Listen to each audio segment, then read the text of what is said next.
welcome to Tech Law Talks. I am Anthony Diana, a member of Reed Smith's Tech and Data Group. In each episode of this podcast, we will discuss cutting-edge issues on technology, data, and the law. We will provide practical observations on a wide variety of technology and data topics to give you quick and actionable tips to address the issues you are dealing with every day. Hello, this is Anthony Diana from Reed Smith. Welcome to the next installment in our Tech Law Talks podcast series with our partners Smarsh. Joining me today are Tiffany Magri from Smarsh and Therese Caparo from Reed Smith.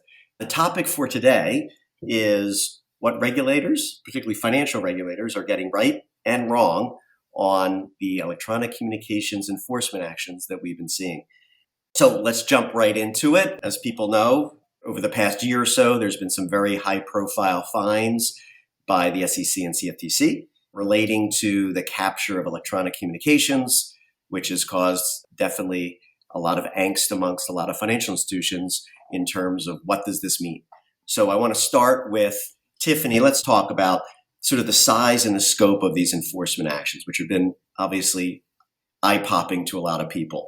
What do we think about that in terms of are the regulators getting that right? Yeah, so I think what the regulators did get right here is enforcing rules. These rules have been around for a long time. They kind of seem to be flying under the radar. People, after looking at through a lot of the different enforcement actions, it was a known issue. A lot of people knew that this was happening. It was happening across different levels of the organization, even from, the more administrative levels all the way up to compliance officers. People were using off-channel communications and they were not capturing them appropriately.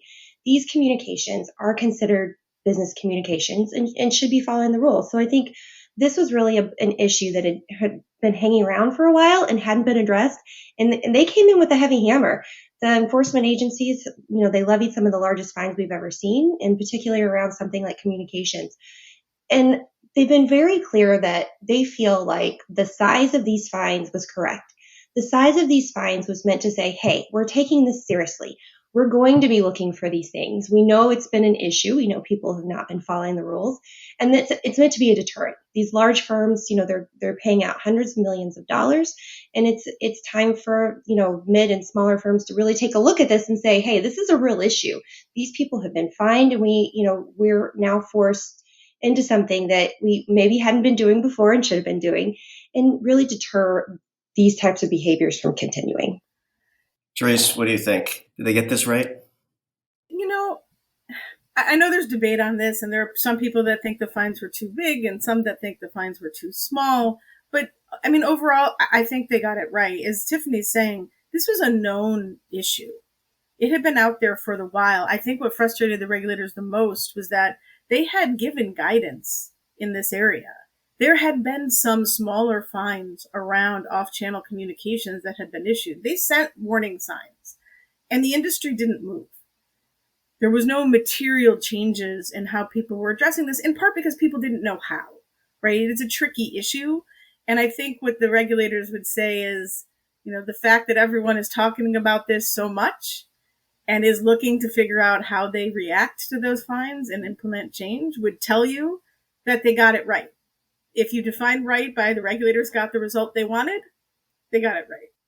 But I'm going to push back a little bit. Like a lot of this was clearly people were using these apps, but this wasn't a situation when there's for a lot of these fines that they found bad actors, right? It wasn't that this was a case of, oh my God, there was this massive manipulation and they were using off-channel communications, whatever, and it was tied to that. It seems more broad than that, right? It was just saying you have to make sure you capture things. And I think particularly the size of the fines, and I would imagine particularly smaller investment advisors, maybe some broker dealers as well, right? They're smaller. Like this could end it, right? From a reputational perspective, whatever. The big guys, we all know they can pay the big fines, but we know that there is a broader sweep now. And I think there's a lot of concern that these fines, particularly if they're significant, could really have a huge impact on smaller ones that don't make as much money. So why don't you address that, Tiffany? Yeah, they do tend to give concessions to smaller firms, at least. I don't disagree with you that this could be, this could be a major game changer. 500, or 50 to $100 million in fines means a lot more to a smaller firm that may not have the resources to do a lot of these things. But there was some particular guidance from, I believe it was FINRA last year, where they came out and that they were giving concessions to smaller firms. They are being fined less, quite a bit less. Their fines haven't necessarily expected to change year over year, where they are expecting to keep those fines significantly larger for mid and larger size firms. So I think they are making some concessions. They do know a lot of times that smaller firms struggle with these things. And I think we'll see that the fines, as they, as we've seen the ripples and the swoop exams and stuff continuing out to smaller firms and, things like private equity and whatnot, we'll see some of those fine numbers be a little bit lower. But I think those concessions are there, but I think they still have to enforce these rules. They still have to have some kind of, guardrails in place for these types of communications that were happening. Another interesting fact when I was reading through the enforcements is a lot of these were systematic failures. They wrote policies. They didn't follow policies. There was no follow-up. There was no supervision. So I think when you have these large standing, we were talking about the rules came out in like 2010, 2011, right? That's a long time to go without following policies and procedures or having something in place. So I think it was fair that a lot of these were noted as systematic failures. They weren't small gaps in compliance. They weren't something they were missed. They were something they were kind of ignoring. Okay. Why don't we move on? Oh, now let's talk about, sort of, and this is one of the areas that people are struggling with is what can you do? Like, what are the steps that you would have to take so you don't get these fines, right? I think it's, like I said, they weren't necessarily focused on bad actors doing things. It was just, I think as Tiffany, you said, it was sort of these systematic failures, but then everyone's out asking, well, then what am I supposed to do? Like, what is good enough? Because a lot of people did have policies, attestations. They had some of the stuff, like the pieces there, but they were still getting pretty big fines. So, Therese, do you think that regulators have been clear about what firms should be doing so that they don't get these fines? Look, I think in the area of, what's good enough and what needs to be done to monitor and to surveil for, violations of the communications rules, I think this is an area where the regulators have gotten it partially right, but maybe not right enough, right? So, look, one of the things they're saying is, right, you can't just say I have a policy and I have an attestation and, we're monitoring messaging for, our lexicons that look for words that refer to off-channel communications. What the regulators are saying is that is not good enough. And I think the reality is it's not good enough, right? Because most of, as Tiffany pointed out, most of these people have these kind of tools in place, but it wasn't resulting in changes or at least compliance with the rules. So on a level of, these minimal standards aren't good enough, I think the regulators got it right. I think what they, are getting wrong is there is a lack of clarity. The financial industry is saying, what do you want from us? We'll do it, but tell us what you want, because we don't know what is good enough. And we have been struggling with how to make sure that these rules are being implemented on areas that we have absolutely no control over, like an individual's personal account or personal phone. So what do you want us to do? And there hasn't been a lot of guidance or clarity coming out. And in part, the regulators are try to be, I wouldn't say reasonable, but they try to be flexible in that not every organization has the same level of risk. Not every organization has to do the exact same thing. But they also are not saying, what are the other things that we think would be good enough? And I think that it's a struggle for the industry in trying to figure out what can actually be done, right? They're saying, do you want us to do spot checks of devices? Do we have to interview every employee? What happens if can we rely on the word of our employees if they're telling us what they are and they are not doing? And so I think that, the regulators reference general things like you need to assess your surveillance program. You need to assess, the capture of new technology. You need to look for improvements in your policies, but they tend to be pretty sparse on detail.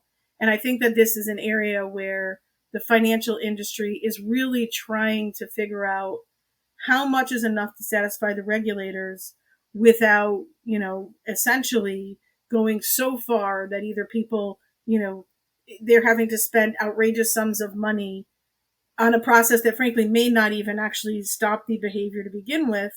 or, they're telling people you can't use anything at all and then trying to be as restrictive as possible and restricting the business. So I think that this is definitely an area where more guidance from the regulators would be helpful and more clarity would certainly be helpful. So, Tiffany, I mean, I hear you, and I think this is, I think, a huge area for a lot of firms because they don't know what to do when they read these things. Tiffany, what do you see? What are you seeing? Obviously, Smarsh has a lot more insight into the market as a whole, particularly smaller broker dealers and investment advisors. What is their reaction, and what is Smarsh sort of advising them on this issue? Sure, Anthony. So I think this is probably one of my favorite topics because I never really liked the phrase good enough, right? Like is how often in our lives do we expect, well, that's just good enough? Like how can you take a more aggressive, proactive posture around your compliance policies and procedures to surveil for some of these things? And Therese raised some great points. We don't know exactly, what all elements we can include in that, but you can take reasonable steps. Just showing steps, documenting those steps, having things in your policies and procedures, as Therese mentioned, looking for those lexicon words, doing a little bit more insights into your communications that you have stored. That storage of communications has so much information in it. Having it at your fingertips and utilizing it is so important in this instance.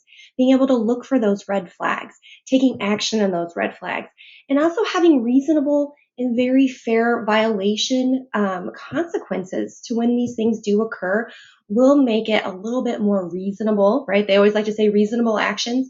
Reasonable when a regulator comes digging through them. They really want to know, have you taken this seriously? What steps have you taken? And prove it. You need documentation. You need attestations and training and supervision. All these things become pieces of a puzzle that can really help you make those arguments when you're actually asked to produce those under audit. So I think there are steps we can take. I think looking at we blog about this all the time, looking at some of those resources, go to those, get ideas, talk to other professionals. How are you handling this? What are you doing? I think that's going to continue over the next probably 6 months to a year as we see more of these fines coming out. What steps could be taken? So keeping on top of those and trying to implement those into your own policies and procedures is going to be important here. And when we are going to do a separate podcast on what a compliance program on eComms probably should look like, and we'll go in much more detail. But one thing I want to push back on, and that this is what I think concerns me, and I think I've heard this from a lot of people, is while it sounds like it's reasonable, like I said, these fines seem to be almost a strict liability issue, right? Which is if it's found that you're using off-channel communications, and again, it's not just off-channel communications. I think there's a lot of concerns about some of the guidance that FINRA has come out with, like polling and whiteboards, and we all know that there's lots of, and this is just the reality, technology is changing so fast. The way people communicate is changing so fast, and if you have this sort of strict liability regime, which says that if someone, if a broker dealer, investment advisor, whatever, is communicating in some way that it's unclear what even an eComm is, that somehow you're going to get these huge fines. I think that is a concern. And without the guidance, like strict, clear guidance from the regulators, it's hard to know, like, what should we be doing? And I think I would love it if we were in a regime that it's reasonable and good faith would be, out there. And it's not clear to me, based on these fines, whether the regulators care if you're acting in good faith or not. Like I said, it's not focused on necessarily bad actors. It seems to be you have to collect all of these eComms, and it's the foundation of the financial industry and all this kind of stuff. Like that language there is pretty harsh if you're trying to comply and you don't have all the resources you need.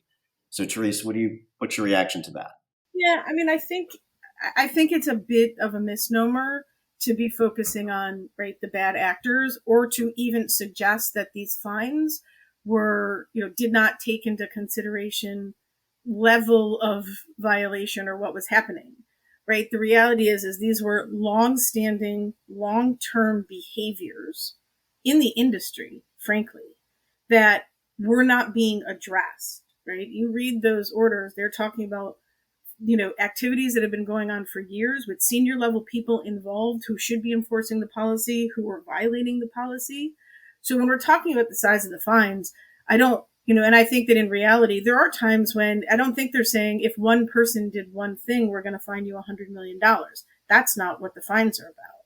They are saying, as we talked about earlier, is that if you have systematic failures in your control structure and you're not enforcing your policies, there are going to be consequences for that. I mean, look, the rules don't say you only need to capture the eComms of bad actors, right? The rules say you need to capture, retain, surveil the eComms in accordance with the rules, right? Because if we could only capture the comms of bad actors, then we wouldn't need, frankly, the eComms rules because we would already know who they were. So I think that it is always true that if you can demonstrate compliance, if you can demonstrate enforcement, as Tiffany mentioned, if you can show you have a comprehensive program that you are implementing, that will be taken into consideration in any enforcement action. But I still do agree that the lack of direction makes it difficult for organizations to really understand what is expected of them, even when they're trying their best to do the right thing. So, Tiffany, one of the other issues that I think a lot of people are concerned about is it seems to be, the theme of the fines or whatever is that somehow organizations should be able to control the use of off-channel communications and manage that on personal devices or even corporate devices, but even personal devices, right? Again, is that reasonable for regulators to say an organization should be able to control whether an employee is using, off-channel communications for business purposes on a personal device? Yeah, I think this is one of the toughest things is in a lot of these situations, people are using their personal devices, they're texting, they're using applications like WhatsApp to have those communications. And it's just so easy nowadays. And we've changed our communication behaviors, I guess, to really be more in tune to these types of communications. So I'm not sure it's even so much reasonable to say you can prohibit these across the board anymore, right? How do we enable employees to make sure that they can use these types of communications that we know that it's pretty much everyone's default? But I think to say that you can completely control it is probably unrealistic. I think you can set yourself up in ways that you need to be very clear with people in things like training, in the policies and procedures. What is your expectations as an employee of this firm, as someone who has to follow these rules? You have to make sure that they really understand your personal device is for personal use only. If we are not allowing that for any type of business communication, it shouldn't be happening. If it happens, regulators are now asking people to turn over their personal cell phones for inspection. I don't think they're probably doing that without some indication that there was some type of violation that occurred, but we've seen it. It's happening. And a lot of people are very uncomfortable with that fact that, I may have to give over my personal device that includes all of my personal information. Well, if you don't want to do that and you don't want to find yourself in that situation, keep those communications separate. Find a way to containerize those communications and make sure that employees understand their obligations. And Therese, I mean, again, I think as we know, a lot of our clients are really struggling with, privacy concerns and, particularly overseas and whether they can actually do anything on this. And there's obviously constitutional issues if the government is the one trying to, grab people's phones. So like how realistic is it that you actually do have control? A firm does have control. Yeah, I mean, look, this is an area where I think the regulators don't get it oftentimes, right? Because there is an expectation, frankly, even an expectation in data protection regimes for financial institutions that you control business data. And even if that business data is in someone's personal phone, you somehow have the ability or the right to get it. And I think the reality is quite different. I mean, in truth, an organization doesn't have the ability to force someone to turn over their phone or to force them to give a password to a personal account. You can ask for cooperation. You can try to put it in agreements. But the reality is that once you do that, you are accessing vast volumes of personal data to which the organization has no right, which can lead to, frankly, other liability issues and other types of concerns. And I think that this is where they're often between a rock and a hard place, right? We're expected to be able to get this data or to control it. Our actual ability to do that is quite limited. It depends on, in many ways, cooperation. You can say, well, get, the employees their own counsel if you have concerns. But even for a large organization, that is and becomes cost prohibitive very quickly. If you're saying in every case, in every instance, I'm just going to go hire them their own counsel so I don't have to touch the data, right? That may be appropriate in some circumstances, but I think this is an area where it is extremely difficult when you are talking about data outside of firm controlled information on personal devices or personal applications. In reality, what can be done is quite limited, even when you have contractual provisions and the like. And it really is about the organizations trying to find the balance between what they're being told in terms of their expected sort of omnipotent access and the reality of other legal regimes and other risks that are should be equally as important as the comms laws. And then I think sort of the final point that I wanted to raise and talk about is the belief, it seems, that regulators have in legal and compliance having sort of magic technology that can say, oh, well, now we're going to capture WhatsApp, we're going to capture this, and it's just to push a button and the like. How realistic is that these communication channels can actually be captured and surveilled realistically, Therese? Okay, well, this is one, Anthony, where I think that, the reality and where the regulators would like us to be are two very different things. In the ideal world, legal and compliance would have insight into all new technology that's being used and whether there's communications features. Technology would be developed at a gradual pace that allowed time for, the business need and the technology required to capture and to be able to surveil the new communications, to coincide with one another. And, I don't think that that's the reality of where we are. You mentioned whiteboards and polling earlier, and FINRA indicating that real-time whiteboards and polling may be communications in some instances. But the reality is that capturing real-time, communications, such as whiteboards and real-time polling, the technology is still getting up to speed to be able to do that. That's not to say that it won't happen. It's not to say that there shouldn't be investment in that, but the getting to that point in time takes time, and the speed of technology development and technology rollout that we're seeing now, and the business demand, and not just demand from business clients, from consumers who have an expectation of their financial institutions making it easy on them, making communication easy, making their ability to be getting the information they need in a real-time basis. They expect that as part of the services that make their lives easier and that give them the information that they need on a quicker basis. So that technology is moving so quickly that technology development on the compliance side, right, is lagging behind, right? Usually these technologies are developed for general use and then we adapt them to meet with the compliance rules. And I think that firms are really struggling with this because it is happening so fast. They are doing what they can to keep up. They're doing what they can to invest in the technology, but none of those are quick or easy solutions. And while we understand that there are regulations that need to be, complied with, there is also a reality in terms of balancing the ability to move the business forward in a reasonable way and in a way that meets, client expectations and needs, which is an obligation of the financial institution, and trying to keep up with, the technology development that is required on the compliance side. So I think, this is an area where there's always going to be a little bit of a level of a disconnect, but I think it makes it incredibly difficult on the financial institutions to expect that, all compliance technology will be 100% up to speed with technology development of, business technology and communications technology.